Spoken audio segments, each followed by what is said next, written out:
with you 'cause I'm bored. I don't need you keeping open doors. When I see you, call you in the morning.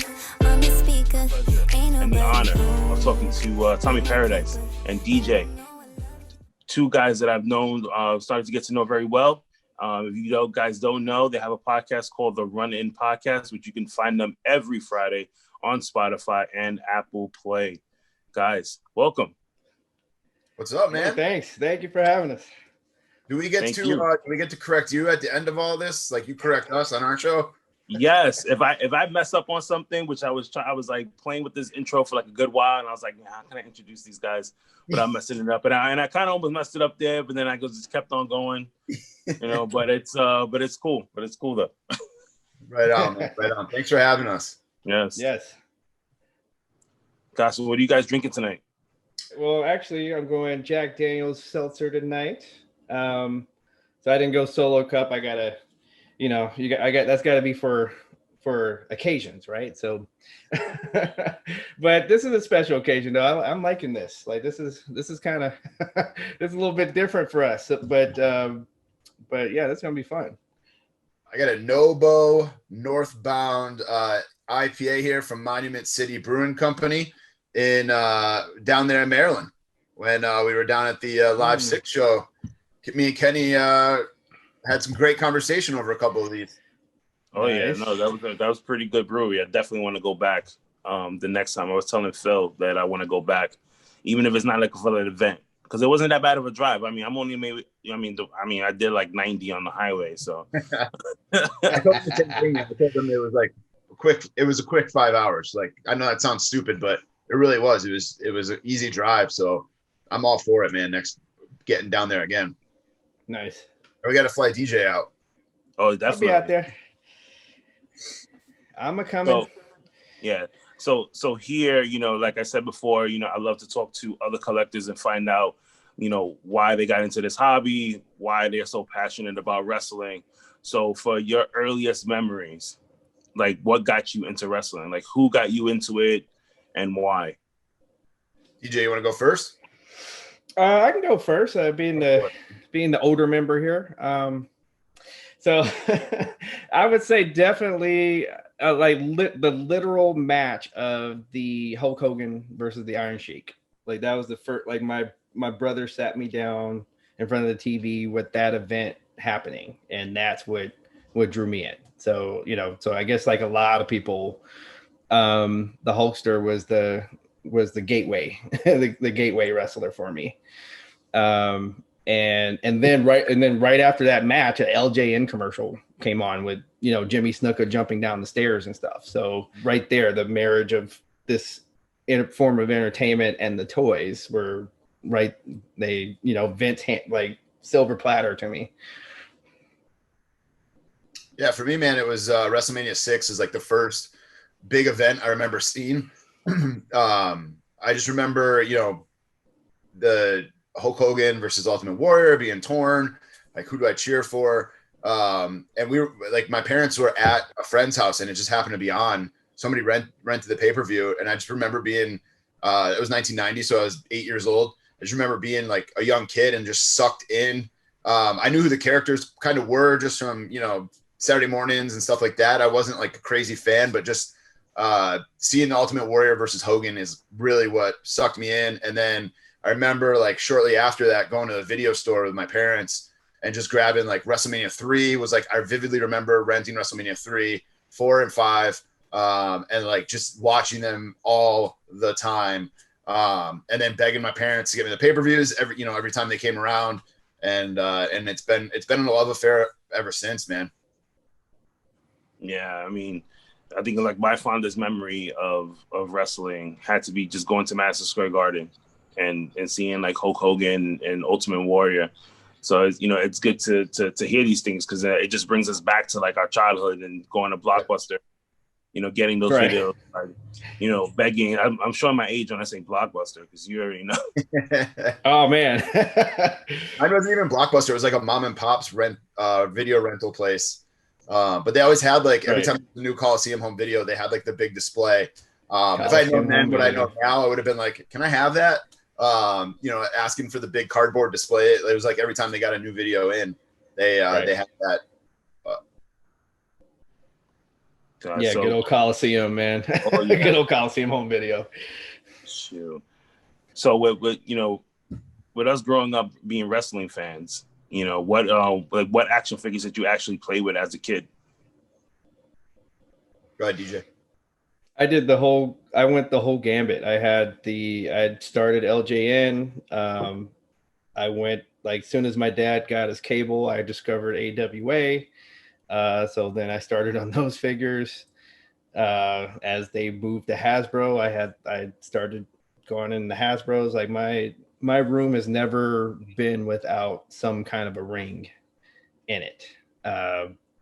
And I go, but like I love the sport, so it's not about what letters of the company. So whoever had figures, they were going to be in my fed, so Galoobs, Hasbros, and then now all the way now to Mattel's. Like I was all about it. What did you have in your collection? I definitely you had to. I knew even at a young age you had to have a good balance of heels and faces, or it would get boring, right? So definitely, I would make sure I had my heroes, which I am like you hear me say on the podcast all the time. I am partial to the people that were face painters that painted their face. So Legion of Doom, Sting, Ultimate Warrior, Demolition, Barbarian, and Warlord. A lot of those kinds of wrestlers, and they're very toyetic, right? When they have their face painted in the first place. And then you needed your heels. Like you needed to have a Ric Flair. You needed to have $1 Million Man, King Kong Bundy, and you needed guys to spice up your storylines, if you will, while you're in your room. So definitely the popular heels as well, or the heels that I like, even at a young age, I knew I did not like this guy, but I knew I had to have him in this ring with the heroes, or to at least so I can see him get beat up, right? So, which makes a good heel. So definitely, I had to have, even to this day, there's some kind of emotional attachment to each figure that I get. I'm not necessarily a completionist. I want if I buy your figure, there's a reason why I bought your figure. Mm-hmm. Tom, what did you grow up playing with? For me, man, I missed the LJN era. I didn't really discover LJN until I started collecting as an adult. I knew what they were, but I didn't have any when I was a kid. But so my first memory of getting a Hasbro was my aunt made me a wrestling ring cake, and it had Brutus the Barber Beefcake, $1 Million Man, and Jake the Snake on it as my birthday present. And I was already in love with wrestling. That same birthday, I remember getting the WCW Galoob ring. So I didn't even have the Hasbro ring right away. I was playing with Hasbros and a WCW ring. I remember going to Child World, which is an old toy store here up in New England. I don't know if they were nationwide or not, but I remember going there, and it was a wrestling aisle. It wasn't just WWF stuff in one aisle. It was everything. So I remember the day I found Ric Flair, because obviously he's my favorite ever. If you listen to the podcast, you know that. I remember finding him and Arn Anderson 2-pack, which I wish I still had. Again, if I knew then what I know now, but so I had a good mix of WCW guys, WCW Galoob guys, the WWF Hasbros. I remember cutting out, for my Fig Fed, I remember cutting out the pay-per-view logos and putting them up in my parents' living room, making a makeshift arena and stuff like that. So I also incorporated other toys though. I would incorporate, I remember I had a Weapon X-Men figure. If you don't know who that is, it's Wolverine basically with no clothes on and a helmet. So he looked like a wrestler to me. So I would incorporate him into my Fig Fed, and he was my champ for a little while. And I would incorporate, some of the Ninja Turtle guys and stuff like that. So my collecting as a child was all over the place. So moving from us playing with our action figures to actually now collecting them and putting them away. Like, when did that start? Did you take a break? Did you do it when you was early on as a child, and it just slowly started to, grow as you got older? Or did you just like, all of a sudden now you're an adult and you're like, I'm gonna start collecting this stuff again? DJ? Definitely college for me. I remember it was the Smash and Slam WCW wrestlers. They just the way they like, well, I'm in college now, but just the way they were packaged and everything, and then the whole boom that was happening, like, that's NWO and Wolfpack and and then the Attitude Era with WWEF. So it was on even in college, like Monday nights was going down to the fraternity house to watch the shows. Like, that was the thing. There was a chance of getting the Nitro Girls to come to your party in those days. So yeah, seeing those Smash and Slam wrestlers and the way that they were packaged and everything, I said, I think, even though I'm not really, I'm not going to play with this, but I want, this is a good looking figure, and I want it in my room.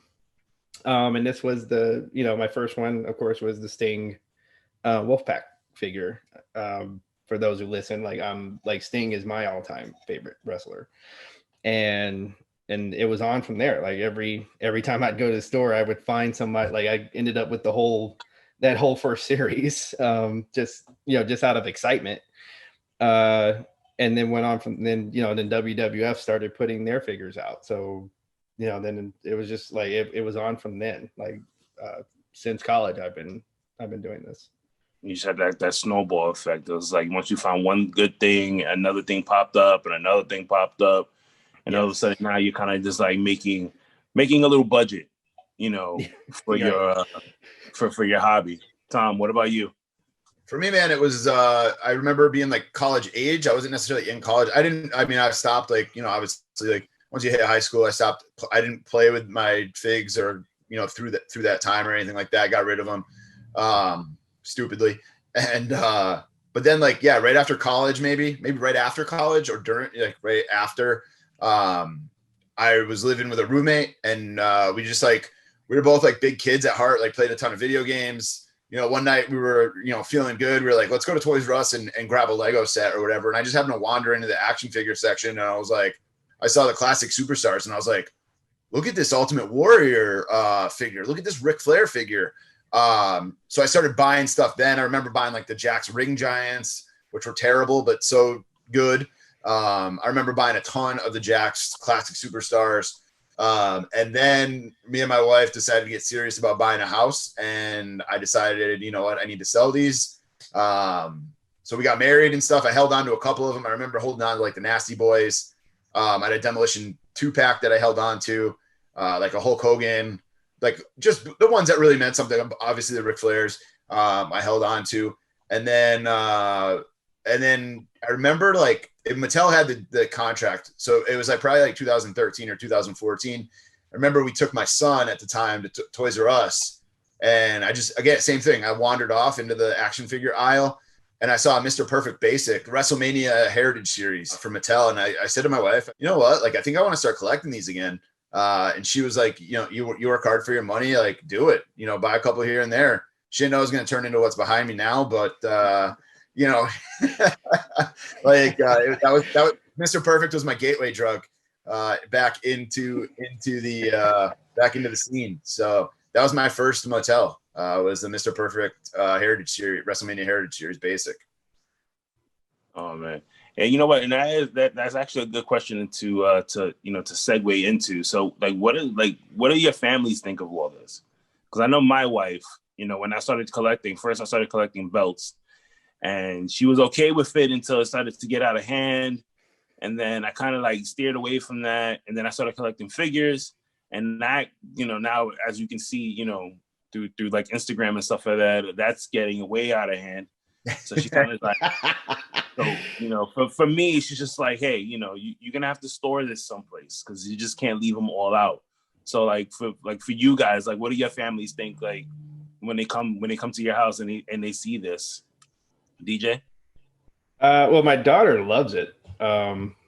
Like, she's got, you know, I got her in the like that was one of the things I feel like I've I've won as a parent is I got her into wrestling. And her guy is like she's upset about it right now, but she's a Roman Reigns fan.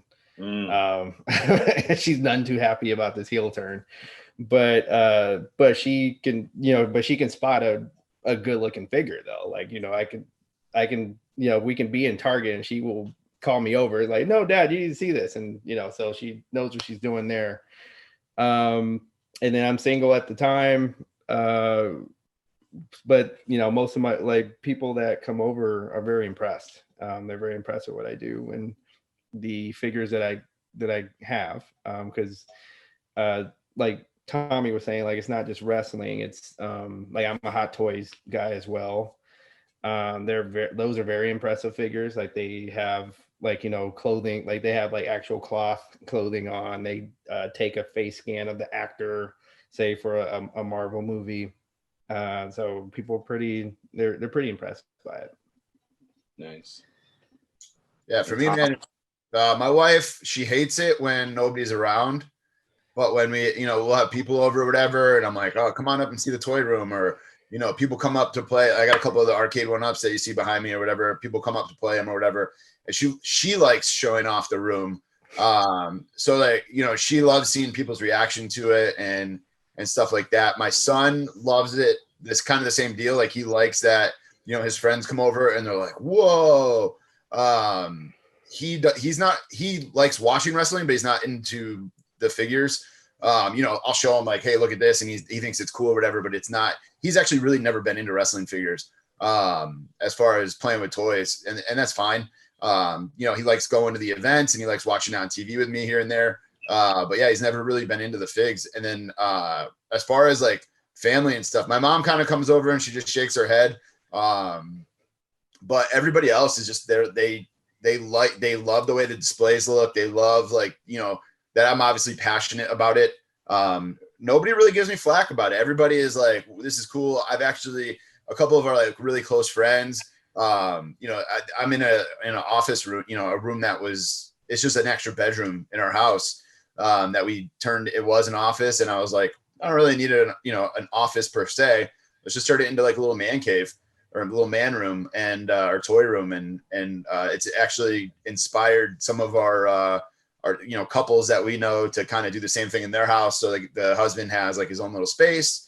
I was actually picking my son up yesterday at a friend's house. He went over to one of his friends and the husband was like, dude, check out what we did downstairs. And he's got all his like sports McFarlane's up and stuff like that. And kind of the same deal that's like in here. He's got a recliner to watch TV and stuff like that. So, yeah, it's cool. It's fun when people come in and they're, you know, their eyes light up. So, I mean, there's a handful of people that come in and definitely judge me, but, you know, there's a few people that are like, you know, they just can't believe it. Same thing for us, man. Like it hits them right in this nostalgia. They start looking through the shelf and they're like, oh my God, I remember that guy. I remember this guy. Yep. You know, isn't that so-and-so? You know, guys who aren't in touch with it anymore, or people who aren't in touch with the wrestling anymore, where they see the autographs and they're like, whoa, you got to meet Bret Hart, you got to meet Roddy Piper, you know, stuff like that. So it's a great conversation piece. And I don't want to say that's like why I do it, but I do get like a kick out of like people's reactions to it. So. Yeah, I think that's something that, you know, a lot of us that collect, we go through. Cause like, you know, my wife, cause I have like my display stuff out in the living room. Right. So like sometimes like if her coworkers will come by or whatever, they'll see it. And I remember like the first time her coworkers came and there was just like, they looked at it and they looked at all the belts and it was like, do you fight? And I was like, no, I collect these things. So I had to explain to them what it was because they never saw wrestling before. So then, but like my family, like my mom and stuff like that, she's like very supportive and she's just like, hey, you know, knowing that like my apartment is small. So she's like, hey, like if you need to store stuff, you know, store it, you can store it in like, you know, my closet here. But then I kind of took over her walk-in closet. So like now I have to like move all my stuff out of there. But I'm working on a house. So I told my wife, I was like, we have to move. I was like, because the kids are getting older. I was like, we gotta find a bigger place. But then the first thing I told her was, she was like, well, how many bedrooms? I was like, well, we gotta get at least 3. And she's like, oh yeah, the kids can have like their own room. I was like, no, like they can share a room until they leave my house. I was like, I need a room to myself. She just gave me like this look like really? I'm like, yeah, no, really, because I don't want to leave myself in boxes. Right. We're at the point where I keep saying to my wife, I'm like, we either need to finish the basement or need to buy a new house because I'm running out of space. And it's bad when you run out of space, and then you just kind of like, and then you get to those decisions where you're like, okay, am I gonna sell some of this stuff, or am I gonna put it away in storage, or you know what, I'm just gonna have to bite the bullet and actually buy a bigger place. Right. Mm-hmm. Perfect example of that is like I collect more than just wrestling. I collect the Ninja Turtles. I collect Star Wars. I collect Marvel Legends. And right now the Marvel Legends are packed away just because I don't have space for them. I don't have an open shelf for them. So I was like, I'm gonna have to do some kind of rotation, with something. And actually, I was thinking the other day, I'm like kind of bored with the Star Wars Black Series. That's been like one of my favorite things to collect, but like the stuff they're coming out with isn't really exciting me at the moment. So I'm kind of like, maybe I'll swap out the Marvel Legend. I'll bring the Marvel Legends back out and put the Star Wars ones away for a little while. But yeah. So, right now we're going through some, hard times with the whole pandemic stuff, going on. And then DJ, you're on the West Coast, and then Tom, you're with me on the East Coast.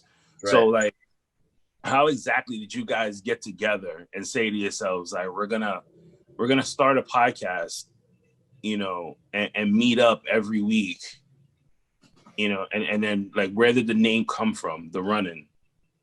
All right, you want me to take this one, DJ, or?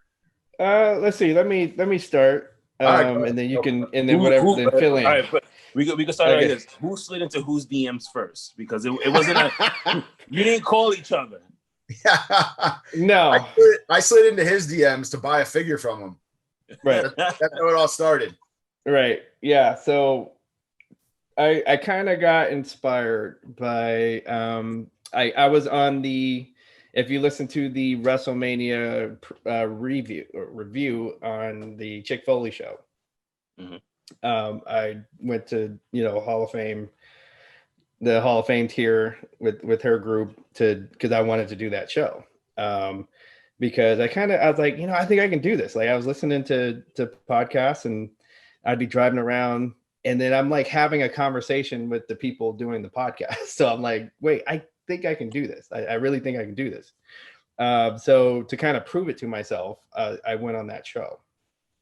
And when I did the show, and then I went back and listened to it, I was like, yeah, I really can do this. And then so I had it in mind. I didn't know how or what was going to happen. I didn't know, like step one to doing this. Then I started selling some figures, like some figures that I actually bought when I was in college. I bought a bunch of Hasbros and they were insanely cheap. Like they were, the KB toys, and they were just kind of getting rid of them. And I just kind of like these characters, like it was Razor Ramon, and two different color cards of Shawn Michaels. And then bam, Tommy DMs me to buy I believe it was Razor, yeah. Yep. And then we just started chatting, and then he told me he had some experience with this, and then that's when the light bulb went off, and then we started talking about the podcast. Yeah, I kind of so I was on a podcast years ago. A friend of mine with a bunch of buddies of mine, and we talked wrestling here and there, but it was mostly like just the vibe was like three guys just chilling, shooting the breeze. Sorry, I don't know if we can swear. Shooting the breeze. Please, by all means, you can swear as much as you want. All right. And one of the guys was a teacher, and he went from like an inner city school to a small suburb school. The small suburb school, everybody knows everybody's business. The kids ended up finding out about it, and there was some we never really talked about anything like super bad, but we had some questionable titles. We were just like, if somebody said something random in the middle of the show, that would be the name of the episode. So anyway, long story short, the students found it. We had to stop. And I had been missing doing a podcast, between listening to the Major Brothers and Chick Foley and Saved by the Pod. There was a handful of pods that I was listening to do with wrestling and action figure collecting and stuff like that, where I was like, I really am like itching to do this. And so when I slid into DJ's DMs for that Razor Ramon figure, I don't even remember how it came up exactly in talking to each other, but it just came up, and we had a couple we actually did call each other a couple times just to, talk it out and see what we were thinking. And I was like, you know what, man, I think this would be good. Like, I like the fact that we don't know each other. And like, as we're doing this, we're finding out more and more about each other. I just found out the man's been to a Bette Midler concert. He used to work as an extra, like finding out all kinds of stuff about this guy in the last couple of weeks. So it's been fun getting to know DJ, talking about things that we love, action figures, wrestling, the random stuff that we end up talking about, the would you rathers that we do. It's been a fun ride. As far as the name goes, it just came to me one day. I don't even know how or what. I was thinking about wrestling terms and things that happen in wrestling that kind of, that aren't really used often. I mean, as far as podcast titles go and stuff, and DJ had an idea to be called The Marksman. And I liked it. I wasn't like, oh yeah, that's it. That's good shit now. It was just like, yeah, all right, that's not bad. And then it just came to me, the run-in, and we put a poll out on Instagram, both of us, and the run-in won. That's how we were born. Nice. I mean, yeah, I to piggyback off of a DJ, like when you sit there and you're driving around and you listen to the other podcasts, like you do find yourself like talking to the radio, like, right. No, like it should be this. So, like, you absolutely right. Like, I feel the same way. And, and I was like that too. Well, I'm still like that now, where like, Right. I listen to like Fully Posable, I listen to like Chick Foley, you guys, and like a list of other like podcasts, and I'll find myself sitting there and I'm like, no, like, yeah, like you're absolutely right. Or, nah, I don't like that figure. Like, I think it's like a freaking piece of shit. And like, why am I wasting my time on this stuff? Especially like with the Major Brothers, like when they talk about something, and the first thing that comes into my mind is like, like when we they had Dark Side of the Ring, and they start talking about figures, and like the first thing that comes to my mind is like, shit, like these figures are gonna go up in value now just because they mentioned it. Because for whatever reason it is, the minute they start mentioning something, everybody thinks like it's the hottest thing going. Yeah. And then all of a sudden you gotta like raise the price. So like for me, I was starting to collect like the ECW stuff because I was like, through the pandemic, I said, I'm going to start collecting a lot of the stuff that I grew up watching as a child, like Tommy got me into, Ninja Turtles. So I kind of like, I was like holding back on collecting Turtles. And then he would like send me messages like, hey, did you see this? Hey, did you see this? And then I end up buying it. So then you go down that rabbit hole and you're like, okay, like, let me start doing that. So then it led me to, starting my page up, and then starting this to, interview different people. Cause I just started seeing, a ton of other collectors showing off their stuff. And a lot of times, a lot of people probably didn't see it, or maybe you didn't see certain things, in their collection. You're kind of like curious, like, Tommy has like the 1-ups, and then you have the, like the Marvel stuff. And to me, that's interesting, and it just takes my mind off of things. So like, if 10 people watch this right now, it's great, but I know for me, I enjoy it because it just gives me that time away. And then, to listen to you guys. And then when I started sending in like little stuff like, hey guys, like you forgot this and you forgot that. I literally like, not for nothing. Like, I thought it was just like something like Tom was just gonna be like, all right, thanks. Like, thanks so much. And then he was just like, and then it was like, you guys didn't tell me anything. And then it was like, no, we're going to give you a part. And we're just going to call it Kenny's Corrections. So like, now you put the pressure on me. Cause now it's like, to me, it's like, I enjoy listening to the show, but it's like homework. Cause now I have to really sit there and listen to it. Cause I'm sitting there like, wait a minute. Wait, what did he say? Let me go back. And then so I'll listen to the podcast maybe like twice a day. I'll listen to it.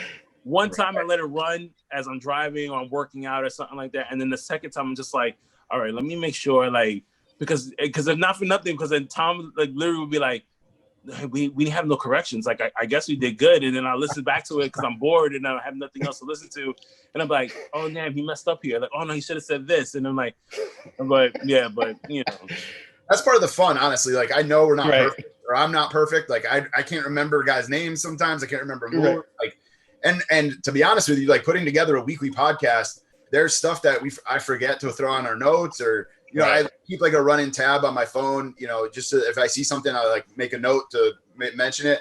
Can't get to everything, obviously. Like especially with the weekly show, like and trying to cover the weekly shows and the figure news and stuff like that. There's always something that we miss. So like I appreciate you sliding in the DMs, man.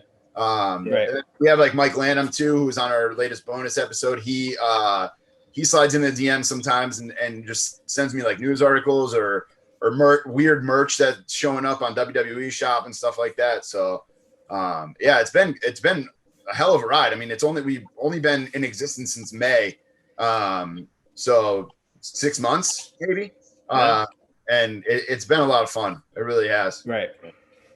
But it is good to get to know you guys a lot more, especially, you know, listening to the pod, because like if you guys didn't have the pod, who would have known that, you know, like DJ ran track, like, Right.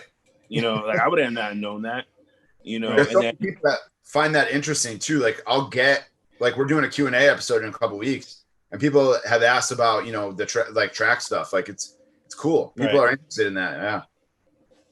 yeah, and then, you know, you had like other experiences in other podcasts, so it's like, you know, people didn't know that. They kind of just been like, well, these are just two guys that just decided because they were bored during quarantine, like, you know, talk shit about wrestling and but There's a little bit more to it than that. You know, one thing that I always say about you guys, like when I talk about the running podcast, is like, it's not just wrestling.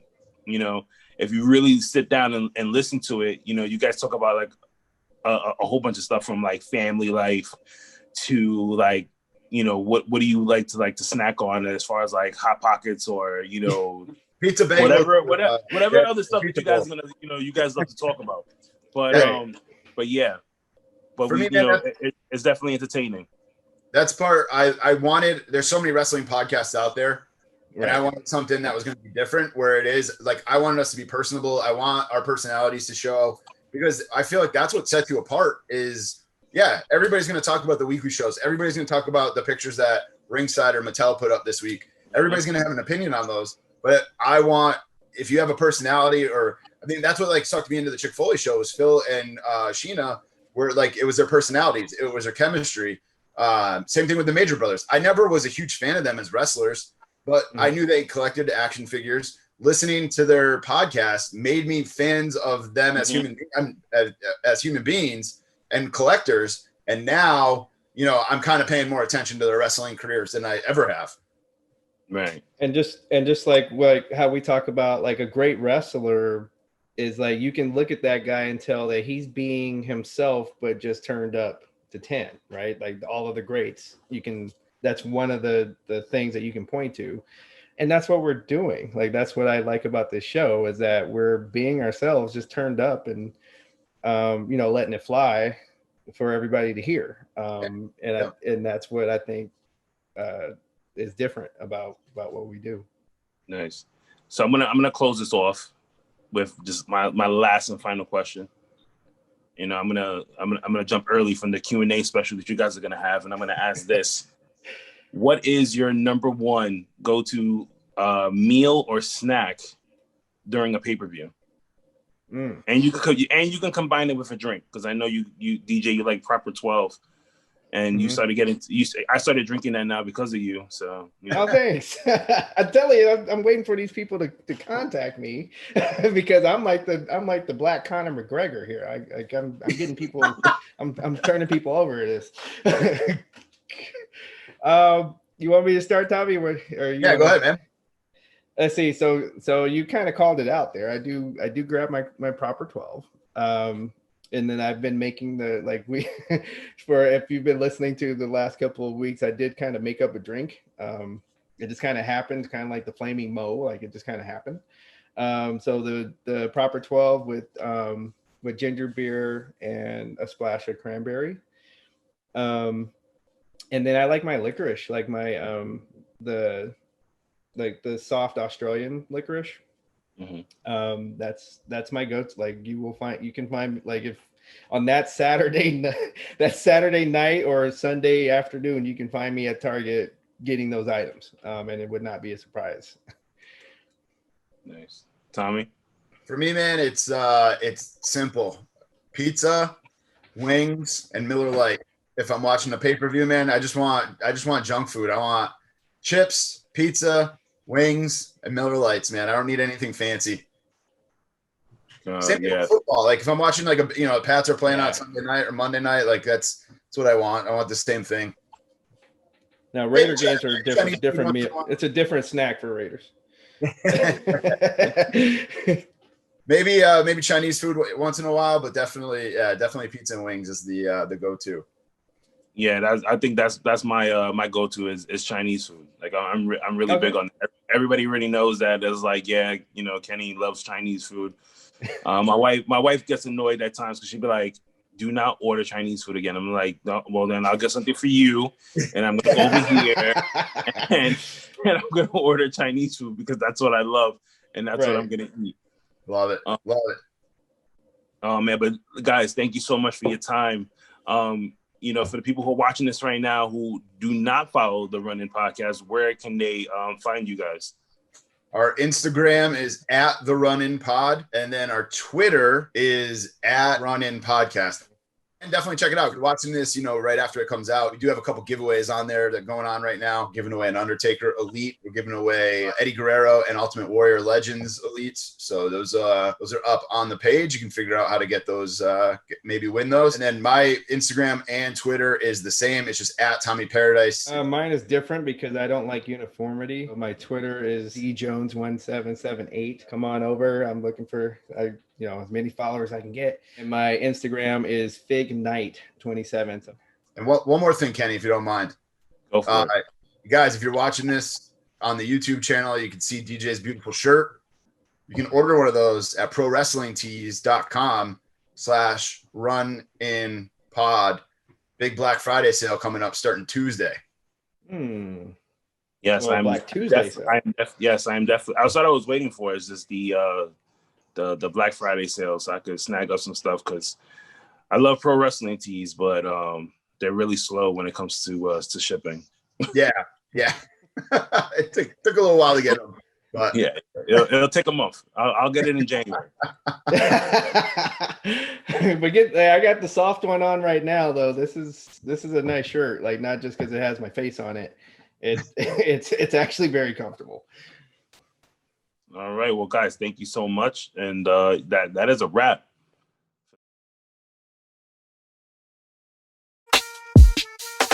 With you cause I'm bored. I don't need you. Keep an open door. When I see you, call you in the morning. On the speaker, ain't nobody home. Be my keeper. And you know I love it, but I hate it. Cause it's so damn entertaining, unforgettable. Being lonely is overrated, so it's wasted concentration. We should cut communication, I should let you go. But you already know I've been happy as hell. Well, at least I think I am. You can make me smile when the world is damn. And you got my life inside your hand, but I'm wrapped around your finger. But there's anger in the way I jam to the melodies you sing, then steady.